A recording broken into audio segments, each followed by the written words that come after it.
Bacchae is in the book, and it is an ancient Greek play by Euripides where Dionysius comes to Thebes and wants the throne. And of course, King Pentheus is on the throne. And this is when Dionysius gets all the women to start a great big female rite of drinking and a drunken orgy. And they take to the hills and they're having quite a time. And King Pentheus is extremely disturbed. And so Dionysius tells him he should dress like a woman and go in there and check it out. And unfortunately, he gets ripped from limb to limb. So this is Bacchae. Think of Dionysius, god of all we love, forging his way to Thebes to occupy the throne. Imagine the partying, the wine, the women crazy with it, running to the hills as wild women will.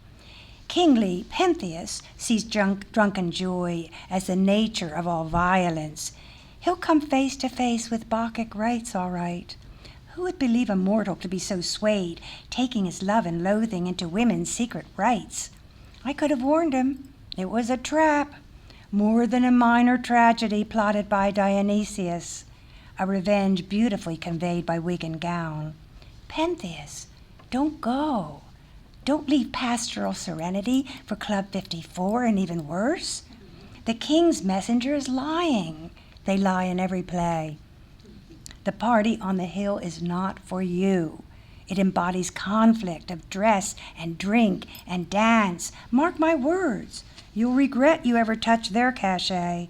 Oh, women playful and liberated, what polarities caused you to turn on him? A simple king dressed in drag, moving in to spy on your good times. Dionysius said, take the plunge, Pentheus. Study the women in their wild dance. Now Pentheus, our sacrifice, our victim, didn't know girls just like to have fun. When women run amok, we should let it pass. For try as we do in literature and life, never can we put back the body parts of a severed king. Beauty from the world. I miss them, the saints. The ones with masks of pocked faces, clumps of burned skin, fingers removed so roses could grow at the throat. How I knelt to worship their flights from this physical world with flesh made to light. Why did history march through with its rough steps, causing a fray of stories from Lombardy, the barbarians storming the castles, sheep slaughtered and sacrificed?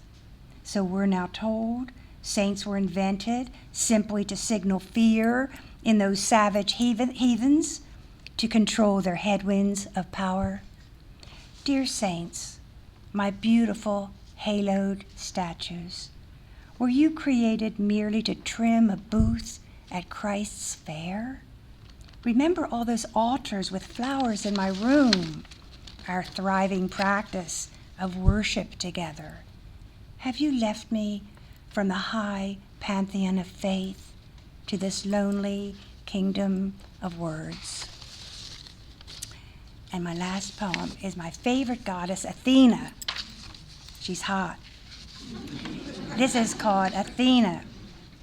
Athena tells the truth. She doesn't know any better. That's the good thing about being mythological. She does not encounter or counter. She just is. She's smart because she says no one ever solved a problem by being dumb. Everyone forgets her, but B+ students studying antiquity, and they'll forget her too. Athena was not what they expected, tilting away from the backstory of Greece. But if parallels with today must be drawn, then lift her out of sleep. Bring her back in 4-inch heels and purple fingernails, or put her in my body. I'm not afraid to be forgotten. She needs everyone who ever died to give her new feelings to feel.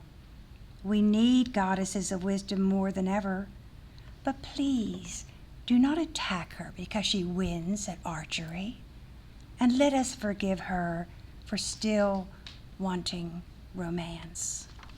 Thank you. Thank you.